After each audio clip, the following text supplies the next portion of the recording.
down to Biscayne. Yikes. 5 on the floor, ride for my dogs. Where here's the thing, you can check the score. Hustle hard, couple scars, wearing rubber frauds. Just like Butler said, you in trouble, y'all. Kept the flow playing, got it all banned. Y'all seen the block, stop with one hand. And Pat we trust, inspire, have the guts. We're here to bring the heat, y'all can hang it up. Welcome to 5 on the Floor, a daily insider show on the Miami Heat and the NBA, featuring Ethan Skolnick, Greg Sylvander, and Alex Toledo, plus others from the 5 Reasons Sports Network. Welcome back, everybody, to 5 on the Floor. No, I am not Ethan Skolnick, to everybody's demise. This is Alex Toledo. I've got Brady Hawk with me. The Heat have gotten to Ethan, everybody. We don't know where he's at.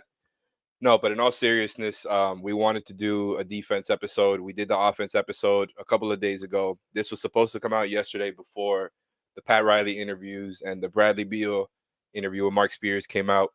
And so that delayed it, but we're here now, and we're going to talk defense. We're going to do real hoop talk here. But first, before we get to that, I would like to shout out one of our newest sponsors, the Rock Esports Center. Shout out to Rock. They're Miami's first gaming lounge. I mean, I've been there. It's a huge space. They've got top-of-the-line computers, top-of-the-line gaming and consoles. They've got drinks. They've got snacks. There's going to be a food truck at the watch party, which I'm going to now. The watch party, 10/27, this Friday, Heat Celtics. Come watch with us. It's going to be a good time. Come watch the Heat beat the Celtics. And after that, come get the smoke in 2K. That's going to be the main event after the watch party. There's a $30 registration fee for the tournament. 15 of it goes to the venue, 15 of it goes to the pot, and there's prize money. So if you want to come play 2K and potentially win some money, come do it. If you don't want to, just come out and hang out to the watch party, which is free. Like I said, drinks, snacks. There's going to be a food truck. It's going to be a great time this Friday, and we're going to be doing this once a month going forward. It's a really nice place, and I suggest everybody come out. It's in Palmetto Bay, Rock Esports Center and Lounge. Look them up. You can register online for the tournament. And yeah, shout out to Rock Esports. So not the smoothest ad ever. I'll get better. Just need more reps. But here we are, the Miami Heat and their defense. The Heat are always a defense-first team. They have been since Riley's been there. And once that's kind of been, the identity all throughout, and especially throughout this Jimmy era. They've had some up and down offensive seasons, up and down offensive playoff runs, but the defense is always what holds true. And I think even though a lot of people feel like they're running it back, right, in some form or fashion this season, I think there are some changes that have been made to the roster that are going to make some changes to the defense. And so I want to go over the scheme stuff first here in this first half. In the second half, we're going to do some rapid fire up downs on some defensive stats I pulled out here. But first, I want to talk about the new projected starting lineup that I think we're all more or less concerned about. Kyle Lowry, Tyler Hero, Jimmy Butler, Kevin Love, Bam Adebayo. They're leaning offense, Brady, but what do you do on defense if you're starting this lineup? I think there's a lot to be concerned about when it comes to Love with the showing and recovering. Lowry's good for that because he's a great help defender, knows where to be. He knows how to draw charges. He knows how to switch. He's not a complete negative out there. And so he helps with the help defense stuff that the Heat love to do. But when you're trying to factor in for Lowry, who doesn't want to be a primary point of attack guy and who's asking for the switch every time a screen comes up for his man, how do you handle that while also balancing whatever you're going to do with Tyler out there? If you're going to be constantly throwing hard help and at the very least hard stunts whenever he's isolated, what do you think is the answer for the starting lineup there on the defensive end?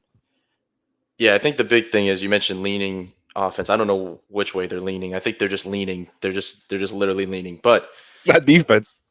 It's definitely not defense because you're talking about that lineup. There's just too many holes to potentially attack that you're basically asking your defensive anchor and probably the best defender in the league to basically just be amazing. And that's what he probably will do. And that's why they'll probably be a decent lineup defensively just because of the stuff he's able to do, the shots they're going to potentially create. You talked about last season. You talk about running it back. I think the big thing is they're probably just going to run the defensive scheme back in a way. They're going to add different wrinkles, but the thing they did was they were forcing those middle of the floor floaters and inefficient shots. Bam's still going to be there. Bam is still going to be able to kind of force those similar looks, and they're probably going to get out of it in a decent way. With Kevin Love, it's going to be pretty similarly a lot of blitzing. They're gonna kind of, if they're gonna pull him into the screen, he's gonna blitz out, and they're once again relying on Bam backside to kind of cover everything up, which he's so good at making those decisions. When he's not being attacked, I think Love can do a decent job in the post, but how many? I guess how many bigs will he be playing that are going to be trying to go at him in the post? That's kind of the big question there. And then obviously the backcourt, you have Kyle, who is another guy who likes to guard up. You don't want him chasing around screens. I think you saw in the preseason, there were times where I was like, that could be a little problematic, just kind of funneling everything to Bam once again. They have 2-on-1s, and he can do it, but do you want to do that consistently? I'm not so sure. With Tyler Hero, I think it should be. I think he had a pretty good defensive preseason. I think he's shown that he is really putting a focus on it. Like when a guy goes to the defensive end, he's like really worried about the small things because he wants to be good defensively and wants to be better on that end. I think that stuff matters.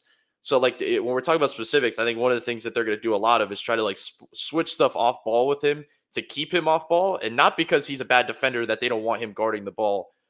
It's more so that I think he can do things off the ball. I think he can make decent reads. I think he can get in those passing lanes. He was talking about it kind of at training camp when I was talking with him about he feels like he can kind of do that stuff and get certain steals and make those type of plays just from watching the ball and watching plays develop. That feels like the best type of role for him. So like a pre-switch, basically.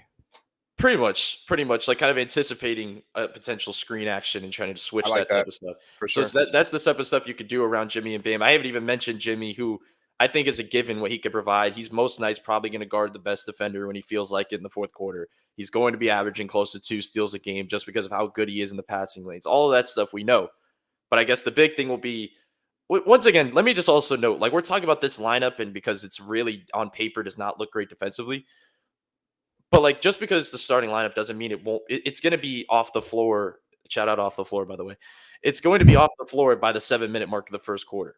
Yep. Like just because it's starting, it's going to be a quick stint for Kevin Love. He's going to be out of the game, and then now you have a Caleb coming in. Maybe that once he gets healthy, a Haywood Highsmith coming in, you kind of get into your mix of different defensive coverages. But I think we're just specifically thinking about the first 5 to 6 minutes of the first and third quarter with this lineup potentially. So that'll be the thing to monitor. Maybe last thing I'll say, because I was going to ask you this question, and we'll segue into this real quickly. I was going to say could get Bam's Defensive Player of the Year thing up if he's able to generate some blocks with the way it's going to be funneling into him. So I know we were going to eventually get to this, so I'll just ask you so you can jump in on it. What do you think Bam's Defensive Player of the Year chances really are this season? I like it. Do you? I do. I think they're shout out David Ramil. He's one of our guys and at Locked On Heat. I was hearing him talk about this the other day, and I think he was spot on with the kind of he said that he thinks Bam, this is his season to win it. And I kind of see it. I think it's the perfect timing when you look at I think the times he's kind of been snubbed before. And I think the national media kind of recognizes his impact now that the Heat have made these multiple playoff runs, have been more successful than almost every other team in the league throughout this run. And everybody knows Bam is the second best player. There's like no doubt about it. And I think people know how versatile he is. Maybe not to the degree that we know and we're familiar with, but I do think there's some buzz there as far as what Bam can do. And then you start lining up these other things like Jaren Jackson, who now has to be a whole season again without Steven Adams. And I think that well, he didn't do the whole season without Steven Adams last season, but there was a good portion where he was hurt, and now he's gonna have I don't think he's gonna repeat. And also, the guy who won it the season before is on his team now, so I think that kind of takes away 2 guys. Not that Smart was gonna win it this season or anything. I don't think he's ever gonna win that again, but shouldn't have won it the first time. But that's a different story. And then you start going to other guys who could potentially win it. I was saying to you not that long ago, like I have a bad feeling like they're gonna crown Evan Mobley before they ever give it to Bam. I don't know if I still feel that way because I feel like, especially after what Evan Mobley said, right, that he's watching film of Bam a while back. The way that the Cavs ended was kind of ugly and didn't reflect well on their front court with the way it went. So I do like the Defensive Player of the Year stuff for Bam, especially if, like you said, he can really just make up for the defense and make it look decent. Because if you can make that defensive lineup look decent, which the Heat have done before, by the way, this one might be the hardest just because it's 3 guys, but they did that a lot in the first season or 2 of the Jimmy era. I just don't like the idea of going back to it, but I know very much that Jimmy and Bam are capable. And, Lowry, like I said, good help defender, good switch defender. They can make do with it. And if they make that lineup good on defense, and if, we already know the other lineups are most likely probably going to be good as well, and the Heat have a low a very high baseline on the defensive end. We probably expect them to be in the top 10 again, but we'll get to that later.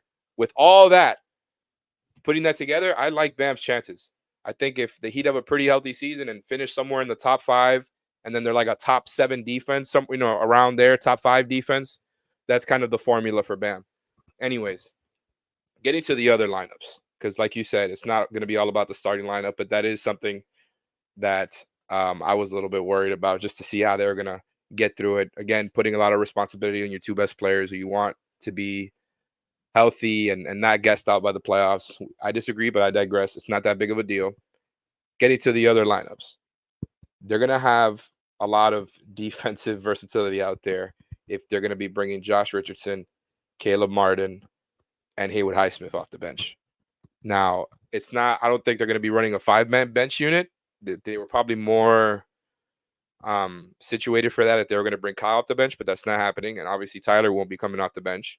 So there's probably going to be some staggering if that is the starting lineup.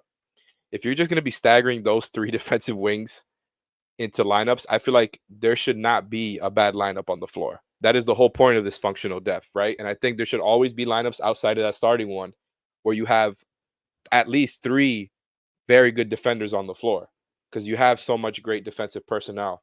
What do you think their base defense will be in these minutes, right? When it's outside of the starting lineup, is it going to be going back to a switch-heavy defense? Because they can definitely do that. Is it going to be back to experimental Spo, where he's just kind of throwing out a little bit of everything depending on the night, getting guys used to different coverages? Where do you think he leans most? And I guess if you had to divvy up what he's going to be doing the most with some of these other lineups, how do you feel about it? Because I'm excited about the potential there. Yeah, I think it's definitely going to be switch everything and then Thomas Bryant and drop, obviously. And I don't know. I mean, they'll probably mix in blitzing with him a little bit, but I don't think they'll have to, because you have all these defensive guys that are so good around screens and navigating them. Josh And the Richardson, zone. they'll mix in the zone for sure, and that's what I was going to get to, because specifically, I'm more thinking about the press than the zone. That's what I've always been pushing. I've asked Josh about it, because he was like, the first thing we heard when I asked him about it, he was like, I'm so excited, because like you put Josh in, I would think, because you mentioned those 3 defenders, I think Josh and Haywood might be the guys at the top of that press. I think they're probably built for it more so, even though Caleb has experience in it. I think you kind of want Caleb making reads on that backside and be able to kind of fill in, just because he's been in this defensive system for a little bit. Haywood and Josh at the front of a press like that and be able to back into a zone and be able to cover up and move around at the It's like top a hybrid of it. coverage. It's genius. It's tough to deal with, though. And then you mentioned, because it's not going to be a 5-man lineup. It's not going to be just like a different one. What did they do last season? Who was playing with the bench lineup? Jimmy Butler. So like if you're running a lineup with Josh, Caleb, Jimmy, Haywood, we could see how the offense looks. And we'll get to that eventually, even though this is a defensive podcast. We'll talk about that another time.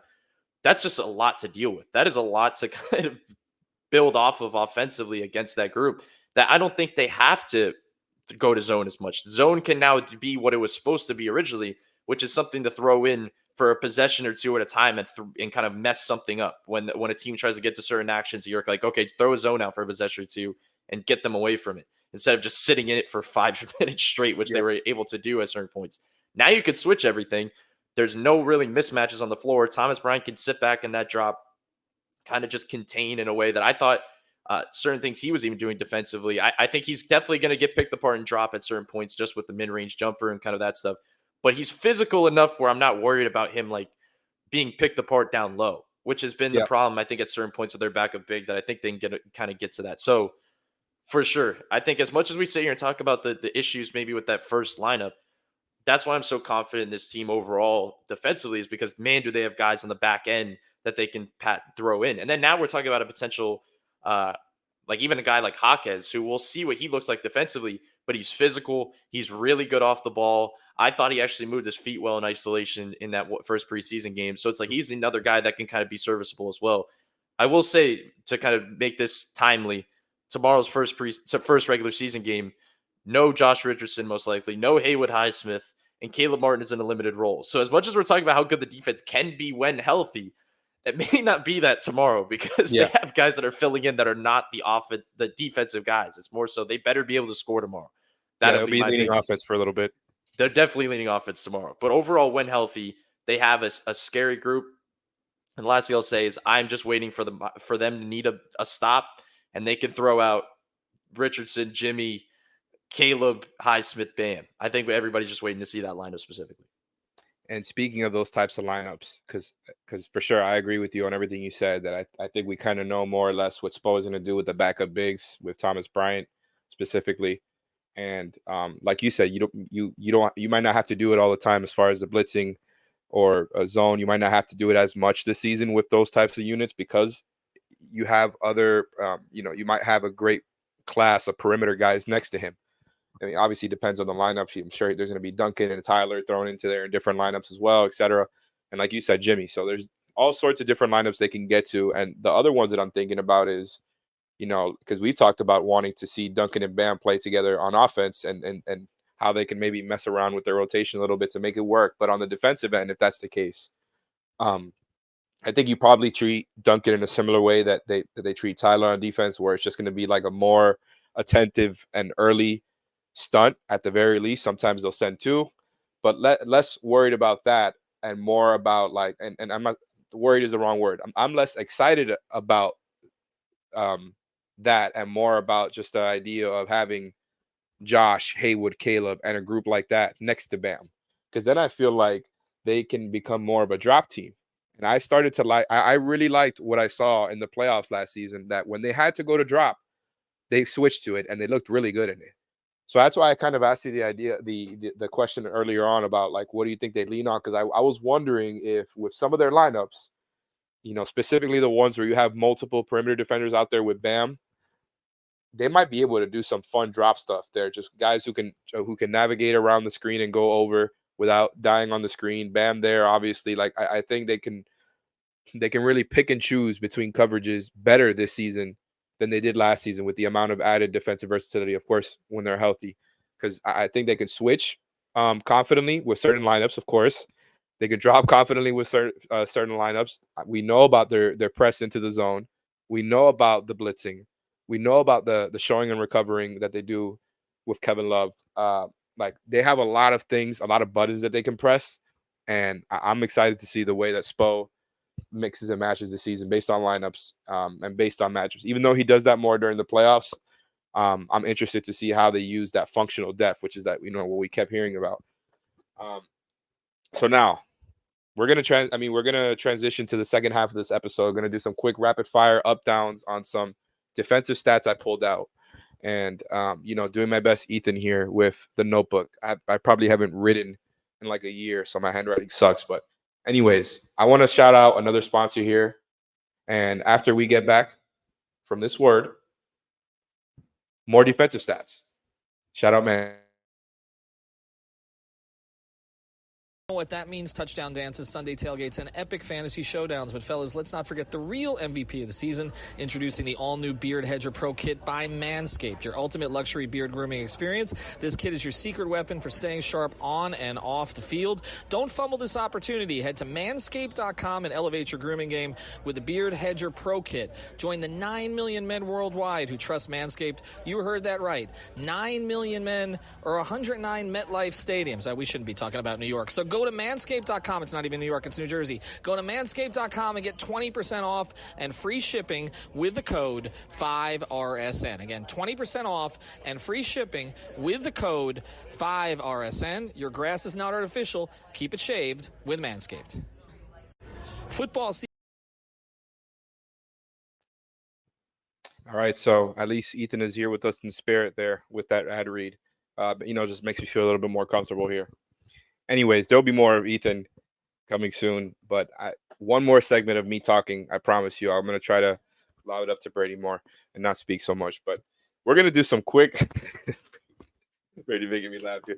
We're going to do some quick up and down on defensive stats here, and I want to start off with overall, right? They finished the season 6th in defensive rating. When you break it down, they were 5th in half court defensive rating and 8th in transition defensive rating. So I want you to go up down on both 5th in half court and 8th in transition defensive rating. Fifth in half court defensive rating, by the way. That's pretty crazy how they did that, and they were able to, and they were still a play-in team, meaning the fact that just shows how bad their offense was last year and how bad their shooting was. Baseline will usually get you into the playoffs at least. It's crazy what Spo was able to do defensively to get them to that point. And not only Spo, but also Bam Adebayo, who was not on an all-defensive first team. Aside from that, I would say, I mean, I'll start with the transition one. I actually think they're better in defensive transition, which is funny because we always talk about them being bad in that area, and the fact they finished 8th is pretty wild. But I think they have more defensive athleticism on this team, whereas I think back in the past where it's kind of even Gabe and Max are the guys that are leaking back, because I know usually the two guys in the backcourt with Miami are told their job when a shot goes up is to get back immediately. They're not supposed to go for an offensive rebound. They're not supposed to do any of that. They're supposed to get back on defense. And some of that is because they're left on an island on a 2-on-1, and it's not really a lot of like two guys that like, yeah, Gabe can maybe go for a strip or a charge or something like that. But you have guys like Josh that are going to have to leak back, Caleb that's now playing guard and not having to crash these boards probably as much as he used to, that can now be the athletic guys that could stop the break in general and get back. And you obviously have Jimmy and Bam and that type of stuff. So I actually think they're going to be better in that area. I think that I said it before, but the athleticism on this team defensively is something that Spo's going to have a lot of fun with. I just think that, and you mentioned kind of mixing up coverages and mixing up different things. That's why they're able to do it, because they have the versatility and athleticism. Now, okay, I'll say it's tough as much for the half court to go up. Like, are they going to be better than number 5? I think they're going to be right around 5. Like, that's kind of where I see it. And that may sound crazy. Maybe we're like pushing in a certain direction, but I do think they're better defensively this year than they were last year. I really do. I think they have more that they can get to as long as they're healthy. And that's the big thing. Like I said before, like heading into tomorrow, it's tough to see, like, you're going to watch that game tomorrow. You're going to say, how is this team going to be above number 5 in defensive half court? But I will say up for both of these, because that's what I think. As much as we can say that they have to be better shooting, they have to be better offensively, they are leaning offense, quote unquote. I'm not putting all my money on that specifically. I think they are still going to win games defensively. I think that means there's going to be a lot of clutch games, and they're going to have to go through the mud at the end of the fourth quarter. It may look a lot like last season, which people may hate to sit here and see and watch regularly.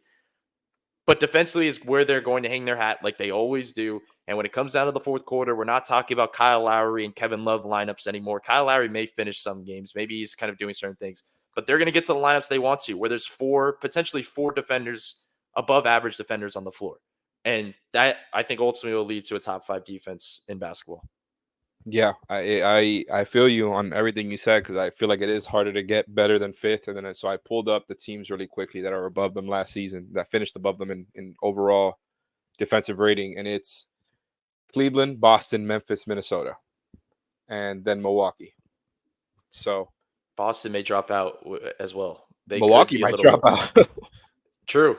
To two teams they're starting Dame and Malik Beasley. That perimeter defense is going to be barbecue chicken for certain teams. I mean, of course, they're going to be funneling to Giannis and Brook Lopez, so that's the tough part. But I mean, they might still be around there, but I feel like they're going to drop. Like you said, Boston. I mean, they're going to have to fill out a rotation during the season, and I think like outside of those top 6, you're going to have some defensive minuses if you're playing Pritchard, Hauser, Cornette.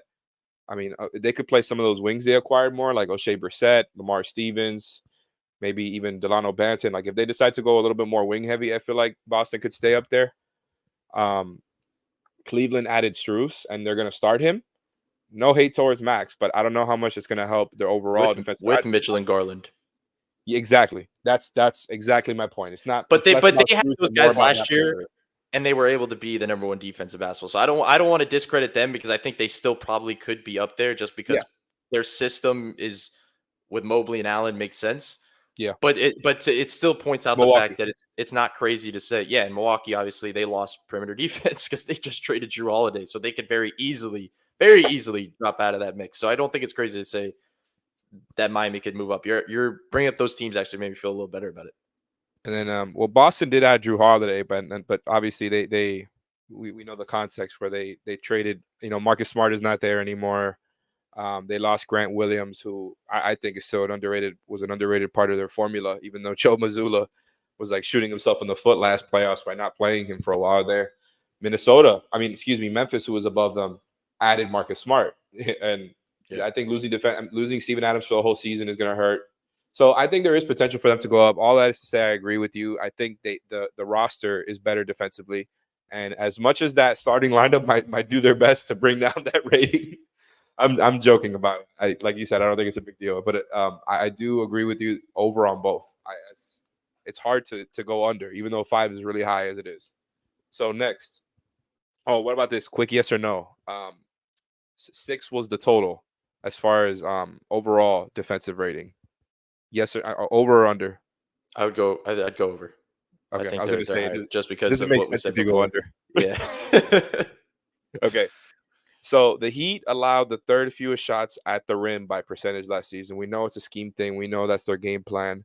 I don't think either of us expect that to change. We already talked about their schemes and all that.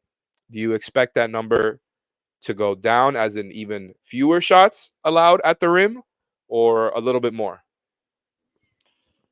I would say fewer shots because of the defensive guys that they added with the screen navigation. Just because now, when a defender usually goes over last season, there's like a lot of room for them to operate, and they can get into that floater that Bam is forcing, which depends if the guy's just knocking it down that night or not, but it's an inefficient shot.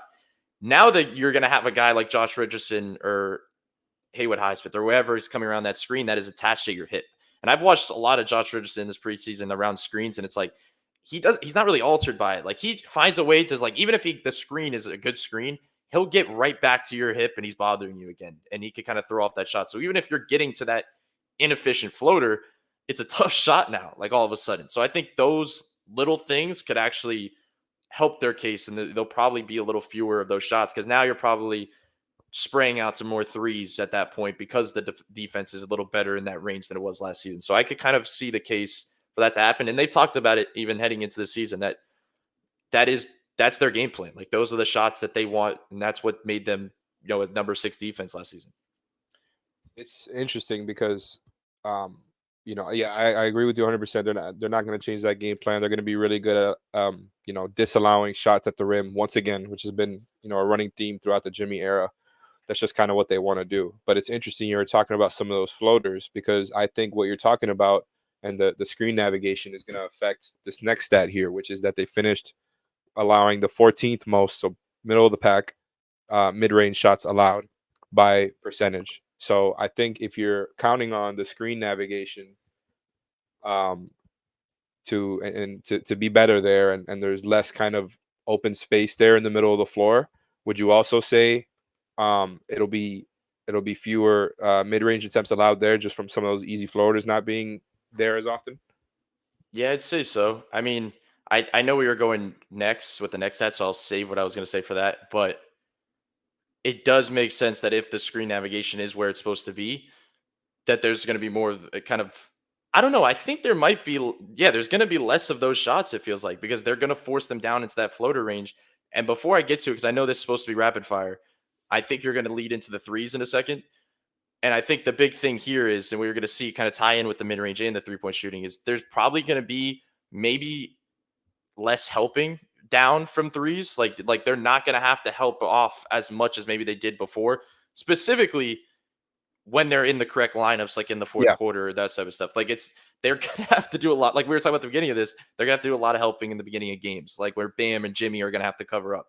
But when it's down to the fourth quarter and they're in the lineups that they want to be in, I think they can find a base where they're like, okay, I could stay glued to this guy on the 3-point line, and you just have to do your job staying attached to that guy. And now all of a sudden it's basically going to be between making a good pass to your big and they have a shot at the rim or a floater, or you're taking a floater getting to the rim. Like they could do stuff defensively where they could say, we want that shot only. And I have a feeling you're probably going to go to the 3-point number next. So, and I don't even know what that looks like or was last season. I see exactly what you're talking about here, and it's hard to disagree with you, because I just think we both, and this is like, I feel like we both are seeing this in a similar way when it comes to the defense, because we see the versatility with their roster, And I agree with you. Like, I think that the mid-range stuff, the rim stuff is very encouraging. I think that what you're saying about the threes is bold, but I like it. I see where you're coming from for sure, because that's another thing that's been the running theme, right? Like with the shots at the rim, usually the trade-off is they're helping off the shooters. And like you're saying, you think that basically there's going to be times where in these lineups where, let's say, if your closing lineup is Tyler, Jimmy Bam, and then two other perimeter / wing defenders, Josh, Caleb, Highsmith, whoever's in there, you only have to worry about over helping or over stunting for one guy, and everybody else you feel good about whatever the coverage is. So I get what you're saying there. So you're saying it's going to be, because they finished last season second most threes allowed. You think they're going to be allowing fewer threes? That number is going to go down essentially.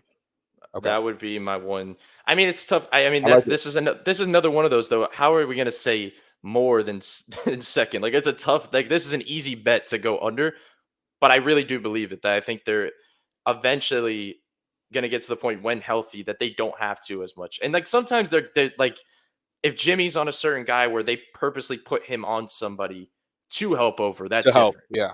Like, that's a different case. But when Jimmy's on in the end of a fourth quarter on somebody's best player, and you have maybe Caleb in the corner guarding a corner shooter, they're going to stay home on that. Or they could say, okay, Josh, hey, Highsmith, whoever, you just do your job. Bam, you contain to the best of your ability. And weak side stays home too, and we kind of just give up the middle of the floor. Like, I could just see them getting to that certain points in the season where now it's like, as an offense, you're forced into those inefficient shots. Or maybe now I could go back to say the mid-range shots. Maybe the mid-range shots are a little more now, because maybe it goes in the opposite direction in those lineups specifically, because they're like, okay, I can get to this little sidestep mid-range, but still those are tough shots that you're forcing them into. So once again, this is like totally projecting and on paper stuff. And obviously we're going to see stuff. There's going to be counters throughout a game and throughout a season. But I just think in general, we might see certain points where there's maybe less threes attempted. Or specifically, I wonder if we could pull a stat probably after this, but how many threes they were allowing in the fourth quarter. Because I wonder if that was like a different, maybe that's like a different number. Because if that's the case, I think that one's going to be way less.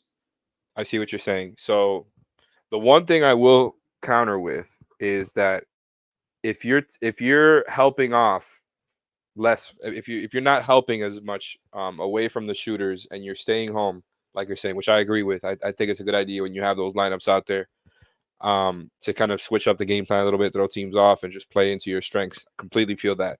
If you're doing that, how are you also allowing less shots at the rim? You know what I mean? Yeah, that's the issue. No, you're right. But what you're saying though is overall, it might be. No, I do think you're right though. It's about those lineups that would allow less threes.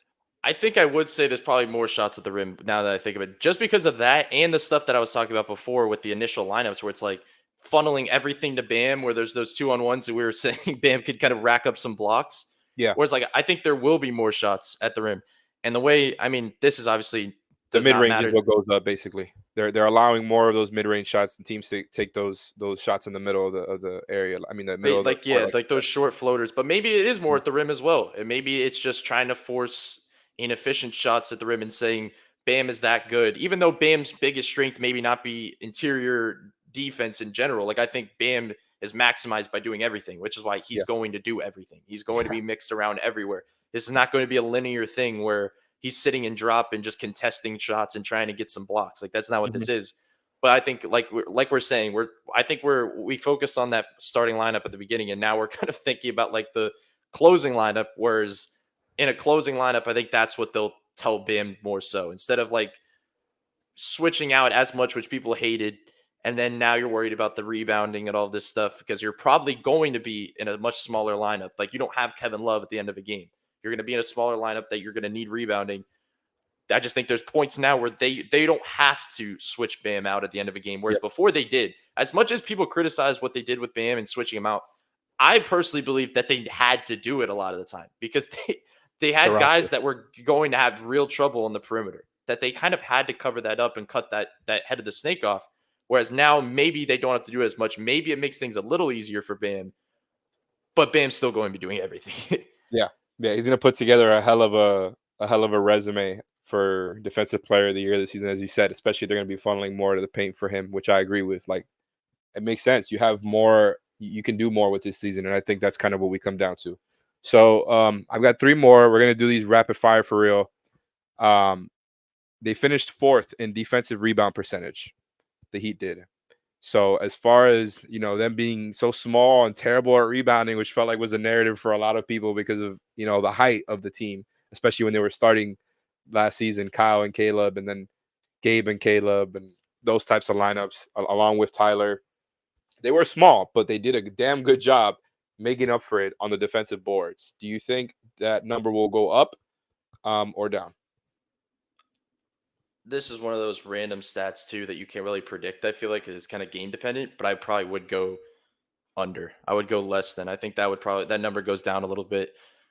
I know you said rapid fire, but really quickly, like being in zone, I think specifically makes rebounding harder. And that's why I think a lot of the time the guys struggle, because you can't find a body and that stuff happens. And if you're in those, even though Thomas Bryant, I feel like has been a good rebounder, there's going to be those moments where they can have slippage.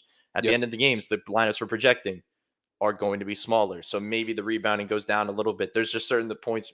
But then there's the counter, was what we were just explaining and saying that maybe Bam doesn't switch out as much. But once again, let me just say Bam's switching out a ton, but maybe not as much. Maybe that helps the rebounding a little bit, but I'm still going to go less than, even because you look down the line, like who's subbing in for these guys when they go out. Like if there's like, it's not like they're going to these big lineups when the guys go out. And even if like Love goes out and you have to put in Jovic is not an above average rebounder where you're like saying the rebounding is going to go crazy when he goes out. So it's like Kevin Love, as much as we talk about what Kevin Love is providing, the rebounding really is a big thing. And the outlet passing, as much as people talk about that, like they need his rebounding. They do, at least at certain points in the game, to kind of get them in the right spot. Yeah, this is the one that I've had the most trouble like deciding on, because 4th in defensive rebound percentage is really good.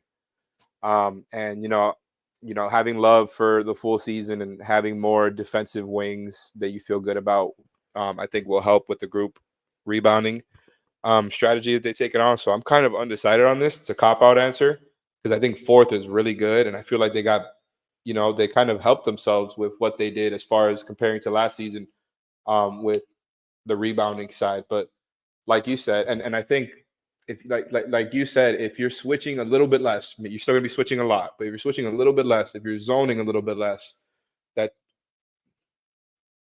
I'm gonna go up. This is probably gonna be the only one we disagree on, and I don't even feel that strongly about it, but I'm gonna say 3rd, even though that's extremely high. I feel like they helped themselves, but I might be wrong about this. Next one. They finished 4th in turnover percentage, and that was one that I think was there by the eye test. Is like everybody could see that this team was really good at forcing turnovers, and that was a big part of their defensive formula that got them up there in defensive rating and all that. Do you think that number goes up or down? I will quickly say up. I'm watching Josh in the preseason, the stuff that he can do on ball and like running into screens and stripping it and diving on the floor. Haywood getting more minutes adds to it. Jimmy is a walking opposing turnover percentage guy. Just the fact that he could just easily do that stuff, even though Bam may not get the numbers that show that he's forcing turnovers, but he's forcing turnovers because of this other stuff that he does that doesn't end up in a stat sheet. I know people always talk about that, like not ending up in a stat sheet, but that's the reason it does it, because he's forcing turnovers and forcing certain plays and shots or passes or stuff like that forces them into that stuff. But I just think the lineups that we're kind of thinking about, that's kind of always going to be their home defensively. Even though we talk about principles and rotations and all that stuff, the turnovers is the reason why that we talk a lot about transition offense, because they have the ability to be a high usage transition team, but they just don't have like the actual ability to be good in transition. It feels like most of the time, like finishing plays, executing that stuff. But yeah, I think the turnover percentage is something that'll be their kind of mainstay. And finally, I'm sorry for this taking so long. Ethan is, the E stands for efficient, man. He's really good at what he does. He's a different type of talent. I realize it every time, the rare times I get to host. So the last stat we've got here is kind of surprising to me because I remember keeping up with this last season, but I didn't remember that they finished so poorly in this because most of these stats have been really, really good as far as their defense. The Heat allowed the 25th worst effective field goal percentage. And the only difference effective field goal percentage is from regular field goal percentage that it weighs the three a little bit more. So it's basically accounting for the increased 3-point volume of the modern NBA era. And so what do you think, Brady? Like I said, they finished 25th in effective field goal percentage. So that basically has to do with, the way that teams are finishing on them, not necessarily at the rim, but just like they're converting. Teams hit threes against them. Teams hit mid-range shots against them, and teams finished at the rim against them. So like, even though like we liked the profile, they were not necessarily elite at defending the when you talk about the percentages that other teams finish shooting at. You get what I'm saying? Yeah, I think this, you said it was a cop-out answer before. I think this might be a cop-out answer because I think it'll be right where it is. Like, as much as I say they may like allow a little bit less threes because of staying home at the end of a game, which may not alter it much, but it's going to alter it a little bit. Teams will probably shoot at a similar clip just because of everything else that is going on defensively that we've already talked about. And even forgetting schematics, can we talk about the fact that there's always these random role players and random guys that just randomly just shoot really well against Miami? Can that be added into this effective field goal percentage? That needs to be noted. I think that's a part of it. I think that's a part of why, because they allow so many threes. And so you have these nights where we see it all the time, watching every game and being at every game. You got these guys going off that you don't expect because they're just not too worried about them. So you would think that if they're not, again, in the grand scheme of things, it might not be a huge amount, but if they're not helping quite as much, if they've got better defensive versatility, you would think that number will go up, but it's a little bit hard to say. So are you undecided? I'm gonna say I'm breaking even in 25. I think it'll be mid to late 20s. That's kind of Ish Smith is now a Hornet. Okay, that effective field goal percentage is down the drain. Okay, that's four losses. That's four. That's scheduled losses. That's 70% effective field goal percentage nights. That's what this is accounting for. But yeah, you know what I'm gonna say. I guess this will be the second one I technically disagree on, but it won't be by much. I think it'll be a little better. It'll probably be in the 20s, early 20s, I think. Just from the stuff we talked about. I just think overall the defensive versatility is better, and it ends up kind of making this exercise a little bit less fun because I feel like I'm going better on all of them.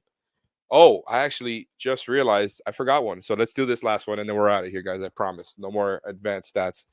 The Heat finished 7th in opposing free throw rate. Up or down? I